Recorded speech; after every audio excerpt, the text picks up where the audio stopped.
ఓం శ్రీ సాయిరామ్ అండి. శ్రీ సత్యసాయి బాబా పాదపద్మములకు నమస్కరిస్తూ, నా పేరు నందుల కమల, మాది సత్తుబల్లి అండి. 89లో ఇందులోకి చేరడం అయింది సత్యసాయి బాబా సంస్థలకి. అయితే మా వారికి రామ్ ప్రసాద్ గారని ఒక ఫ్రెండ్ ఉండేవారండి. ఆయన పాత సాయి డివోటీ అనమాట. ఆయన వచ్చి ఒకరోజు, కమల గారు మీరు మంచిగా ఆధ్యాత్మిక చింతనలో ఉంటారు కాబట్టి మీరు కూడా భజన్స్ కి రావాలి, మన సత్తుపల్లిలో జరుగుతున్నాయి అని చెప్పారండి. చెప్తే నేనన్నా లేదు లేదండి, నేను సంతోషి మాత వ్రతం తప్పితే నేను ఇంకేమీ చెయ్యను అని అన్నానండి. అనంటే పాపం ఆయన అన్నారు, లేదమ్మా ఒకసారి వచ్చి చూడండి.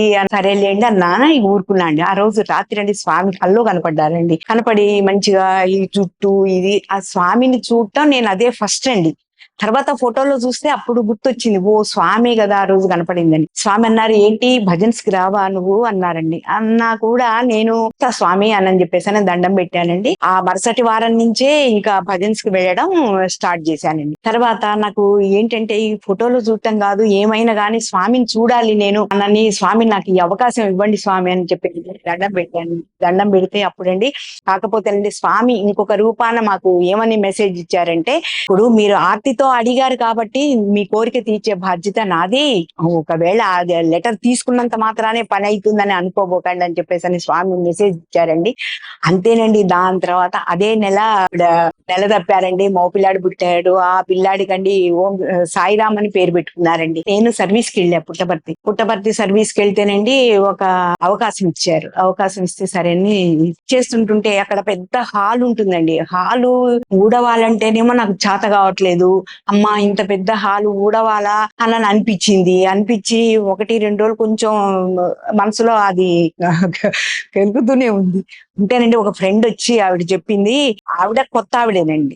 ఆవిడ వచ్చినది, కమల గారు విదేశాల నుంచి ఒక అతను వచ్చాడండి, వస్తే స్వామి ఊడవటం ఇస్తే, ఏంటి స్వామి ఎన్నాళ్ళున్నా నాకు ఇదే సేవ అననే అడిగారు అని అతను అడిగాడటండి. అడిగితే స్వామి అన్నారట, నీ కర్మను తొలగిస్తున్నాను అని చెప్పేసి స్వామి చెప్పారటండి. చెప్పిన తర్వాత అదేంటి నాకు స్వామి నేను చెయ్యలేను, ఎందుకులే చేయటం అన్నందుకు స్వామి నాకు ఆ మెసేజ్ ఇచ్చారండి. ఆ మరుసటి సారి నుంచి మంచిగా చేసుకొని బయటకు వచ్చానండి. మేము ఇందులోకి వచ్చిన దగ్గర నుంచి ప్రతిసారి స్వామి స్వామి అనుకుంటే ఉంటామండి. అట్లనే రోజులు చాలా ప్రశాంతంగా హాయిగా గడిచిపోతున్నాయి అనమాట. తర్వాత స్వామి రోజులలోనండి ఒకసారి సేవకి వెళ్ళానండి. ప్రెగ్నెంట్ లేడీస్ అనమాట వాళ్ళు. అయితే నాకు మనసులో ఒకటి కెలుగుతోందండి, ఏంటి అంటే నేను అసలు సరిగ్గా సేవ చేయగలుగుతున్నానా లేదా అనేది నా మనసు ఇదైతున్నది అనమాట. అయితే పడుతుంటుంటే వాళ్ళందరూ క్యూలో కూర్చున్నారు. వాళ్ళని వరుసగా పంపిస్తుంటుంటే వాళ్ళంతా గొడవ చేస్తుంటుంటే నేనన్నా, అమ్మ మీరు ఇంతమంది పేషెంట్లు ఉన్నారు, చూసేది మాత్రం ఒక డాక్టరే కదా, మరి మీరు ఇంత అల్లరి చేస్తే ఆమెకు ఏం ప్రశాంతంగా ఉంటుంది అని చెప్పేసానని, మిమ్మల్ని ఎందుకు, నేను ప్రశాంతంగా పంపిస్తాను, మీరు కూర్చోండి అని చెప్పేసి వాళ్ళకి నెమ్మదిగా చెప్పానండి. చెప్తే అయిన తర్వాత అప్పుడు వాళ్ళు అన్నారనమాట, అమ్మా అంటే స్వామి నాకు అట్లా మెసేజ్ ఇచ్చారండి. ఏమని అంటే, నువ్వు మంచిగానే చేస్తున్నావు అని.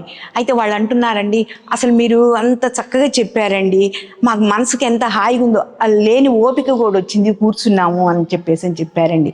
ఆ స్వామి ఇలాంటి మెసేజ్లు ఎన్ని ఇచ్చి మమ్మల్ని మార్చారనమాట. అమెరికా వెళ్ళానండి. అమెరికా వెళ్తే అది బాగా లాంగ్ కదా, కుర్చీలో కూర్చోలేకపోతుంటే స్వామి అసలు కూర్చోలేకపోతున్నా, ఎట్లా తీసుకోపోతారో మీరు అని చెప్పేసానని దండం పెట్టుకున్నా అండి. నేను దండం పెట్టుకుంటే ఉన్నంతసేపు స్వామి నామం చేసుకుంటూ చికాగో ఎయిర్పోర్ట్ లో కూర్చుంటేనండి, కొద్దిసేపు అయిన తర్వాత బోర్డింగ్ పాస్ లో సీట్ నెంబర్ ఇవ్వకపోయిన తర్వాత మా వారు వెళ్ళి అడిగారు, ఏంటంటే మాకు సీట్ నెంబర్ రాలేదు, మరి ఏంటి అని అడిగితే అప్పుడు ఆవిడంది, మీరు 10 నిమిషాలు కూర్చోండమ్మా తర్వాత ఇస్తాము అని చెప్పేసి అన్నది. తర్వాత అండి ఒక 10-15 నిమిషాలు అయిపోయిన తర్వాత వాళ్లే వచ్చి ఏం చేశారంటేనండి, మాకు ఫస్ట్ క్లాస్ గోల్డెన్ క్లాస్ లో ఇచ్చారండి.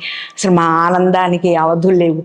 ఎందుకు అంటే ఇది 1,50,000 అయ్యేది, అది 3 లక్షల టికెట్ అనమాట. స్వామి ఆయన్ని నమ్ముకొని ఉన్న వాళ్ళకు అట్లాంటి అవకాశాలు ఇస్తారు. కానీ అప్పటి నుంచి అండి స్వామిని ఇలాంటి కోరికలుగా అడగనండి నేను. ఏంటి అంటే స్వామి వెళ్ళే శక్తిని ఇవ్వమని అడుగుతానండి. ఆ తర్వాత నేను 18 సార్లు అమెరికా వెళ్ళొచ్చానండి. అప్పటి నుంచి అప్పుడేమో ఫస్ట్ టైము, తర్వాత 18 సార్లు వెళ్ళిన స్వామి వెళ్ళే శక్తిని ఇవ్వమని. పిల్లల కోసమేమో వెళ్ళాల్సి వస్తుంది, ఇక అక్కడికి వెళ్ళినా కూడా స్వామి ముచ్చట్లు చెప్పుకోవడం చెయ్యటం, అక్కడ పోయిన తర్వాత కూడా నాకు చాలా మంది కలిశారండి. స్వామి ముచ్చట్లు చెప్పుకుంటూ చేసుకుంటూ కాలక్షేపం చేస్తూ ఉంటుంటామండి. సార్ ఏమైందంటేనండి, మా చిన్న పాపది మ్యారేజ్ అండి. బ్రాహ్మడి దగ్గరికి వెళ్తే ఇప్పుడే అసలు ఈ సంవత్సరం లగ్నాలే లేవన్నారండి. లగ్నాలే లేవన్నారు. అనుకోకుండా వాళ్ళ ఇంట్లో కూడా స్వామి పెద్ద ఫోటో ఉందన్నమాట. ఫోటో ఉంటే అది ఏం చేయాలో తోచకండి స్వామి దగ్గర దండం పెట్టి, స్వామి మీరు ఏం చేస్తారో నాకేం తెలియదు కానీ జీవితంలో గుర్తుండేటట్టుగా నాకు ఒక అవకాశం మంచిగా ఇవ్వాలి అని చెప్పేసి అని దండం పెట్టానండి నేను. తర్వాత లోపలికి వెళ్ళిన ఆ బ్రాహ్మడు వచ్చండి కరెక్ట్ గా స్వామి పుట్టినరోజు నాడే మా అమ్మాయికి లగ్నం పెట్టి అదే రోజున పెళ్లి చేశారండి. ఇక ఇలాంటి చాలా చాలా ఉన్నాయి అనమాట. అది సంగతి అండి. అప్పటి రోజుల్లో కూడా చిన్న చిన్న పిల్లల్ని వేసుకొని ఈ గ్రామ సేవలకు వెళ్లే వాళ్ళం అండి, భజన్స్ కి వెళ్లే వాళ్ళం, లారీలలో ట్రాక్టర్లలో వెళ్లే వాళ్ళం అండి. వెళ్ళి భజన్స్ చేసుకొని వస్తే ఎంతో హాయి ఉండేది మనకు. జై సాయిరామ్.